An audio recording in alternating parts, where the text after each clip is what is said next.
सिंधिया को मात देने के लिए कांग्रेस बीजेपी हुए एक। सिंधिया को हराने का कांग्रेस ने तैयार किया प्लान। स्थानीय नेताओं के सहारे सिंधिया की घेराबंदी तेज। ज्योतिरादित्य सिंधिया के खिलाफ कांग्रेस का प्लान तैयार। सिंधिया को ग्वालियर चंबल संभाग में ही घेर लेगी कांग्रेस।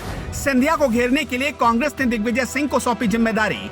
कमलनाथ को भी मिला दिग्विजय का साथ। मध्य प्रदेश की राजनीति में ज्योतिरादित्य सिंधिया कांग्रेस को सबसे ज्यादा खटक रहे हैं। सिंधिया जब तक कांग्रेस में रहे ग्वालियर चंबल संभाग में पार्टी के फैसले उनके मन मुताबिक होते रहे, लेकिन जैसे ही सिंधिया ने बगावत की और बीजेपी में चले गए, कांग्रेस के लिए वो दुश्मन नंबर 1 हो गए। ग्वालियर चंबल संभाग में विधानसभा की 32 सीटें आती हैं। यहाँ सिंधिया का जबरदस्त प्रभाव है, लेकिन अब सिंधिया की काट के लिए कांग्रेस ने भी यहाँ पर नेताओं को मजबूत करना शुरू कर दिया है। दिग्विजय को जमीनी रणनीति बनाने की जिम्मेदारी सौंपी गई है। सबसे पहले नेता प्रतिपक्ष की सीट कमलनाथ ने छोड़ी और डॉक्टर गोविंद सिंह को नेता प्रतिपक्ष बनाया गया।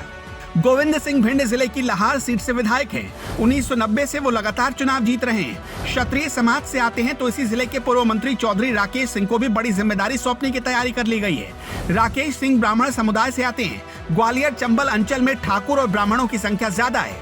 ऐसे में कांग्रेस सामाजिक समीकरण ठीक कर रही है। राकेश सिंह भी मध्य प्रदेश विधानसभा में नेता विपक्ष की जिम्मेदारी संभाल चुके हैं। 2013 में वो बगावत कर बीजेपी में चले गए थे, लेकिन 2019 के लोकसभा चुनाव में उनकी वापसी हो गई। राकेश की वापसी से कांग्रेस के दिग्गज नेता अजय सिंह खुश नहीं थे। वो उनके कांग्रेस में शामिल होने का विरोध कर रहे थे, लेकिन दिग्विजय सिंह ने दोनों के बीच में अब सुलह करा दी है। पिछले दिनों अजय सिंह और राकेश सिंह की एक तस्वीर भी सामने आई, जिसमें दोनों एक दूसरे को मिठाई खिला रहे थे। इसके बाद अब कांग्रेस का पूरा फोकस सिंधिया की घेराबंदी पर हो चुका है। इसकी जिम्मेदारी दिग्विजय सिंह ने उठा रखी है। उन्होंने 7 मई को ग्वालियर में पार्टी नेताओं की एक बड़ी बैठक बुलाई है, जिसमें ग्वालियर चंबल संभाग के सभी 8 जिलों के नेताओं को बुलाया गया है। बैठक की सूचना पार्टी के पदाधिकारियों को भेज दी गई है और उनसे बैठक में हर हाल में उपस्थित रहने को कहा गया है।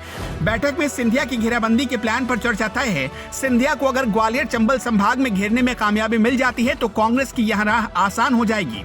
2018 के विधानसभा चुनाव में इस इलाके में कांग्रेस ने स्वीप किया था। ऐसे में 2023 में भी कांग्रेस को उम्मीद है कि पार्टी अपना पुराना प्रदर्शन दोहरा सकती है। दूसरी ओर कांग्रेस की रणनीति को सिंधिया भी भांप रहे हैं। उन्होंने भी क्षेत्र में अपनी सक्रियता बढ़ा दी है, लेकिन उन्हें बीजेपी नेताओं का साथ नहीं मिल रहा है।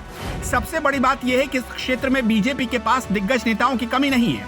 सिंधिया की उनसे बन नहीं रही। केंद्रीय मंत्री नरेंद्र तोमर, मध्य प्रदेश के गृह मंत्री नरोत्तम मिश्रा, बीजेपी प्रदेश अध्यक्ष वी.डी. शर्मा सभी इसी इलाके से आते हैं। अब तक सिंधिया के साथ उनके रिश्ते सहज नहीं हो पाए।